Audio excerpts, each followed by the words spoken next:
When I finally left him, I used to think love meant endurance. Enduring the yelling, the silence, the moments when I walked on eggshells, afraid that even the sound of my breathing would set him off. He said he loved me, but love shouldn't make you afraid to speak. He called me too sensitive and too emotional and a burden, and I believed him. I stopped laughing loudly. I apologized for things I didn't do. Every day, I lost a little piece of myself trying to keep the peace in a house built on tension. At first, I thought I could fix it. I made his favorite dinners, wore the dresses he liked, avoided the friends he didn't approve of. But it was never enough. If dinner was perfect, I talked too much. If I stayed quiet, I was boring. No matter what I did, I was wrong. He controlled everything: money, friends, what shows we watched. Even when I could call my mom. Why do you need her? He'd sneer. You have me. But I didn't have him. I had a version of him that needed to feel powerful, even if it meant making me small. One night, he came home drunk. I had made soup. He hated soup. He threw the bowl against the wall. It shattered, and the sound was deafening. Then came the words that finally broke something deep inside me. You'd be nothing without me? When he fell asleep, I stood in the dark and realized he was wrong.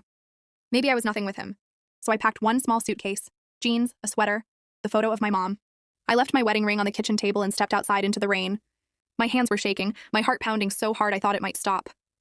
I drove until the city lights disappeared, pulled over near a gas station, and cried until sunrise. I didn't know where I was going, only that I couldn't go back. The first few weeks were chaos. Cheap motels. Second-hand clothes. But for the first time in years, the silence felt gentle. No shouting, no fear. Just me, breathing freely. I found a small job at a local design studio. My boss said, "You have real talent." It stunned me. No one had said something kind to me in so long that I almost didn't know how to take it. Days turned into months. I rented a tiny apartment with white curtains and plants that actually survived. I painted one wall yellow, just because I could.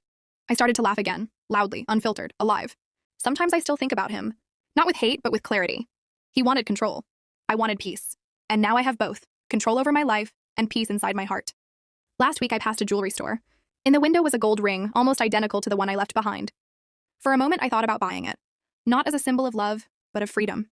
Then I smiled, turned away, and kept walking. Because I finally understood, I don't need a ring to prove my worth. I don't need someone to make me feel whole. I am enough. And I am finally home, inside my own life.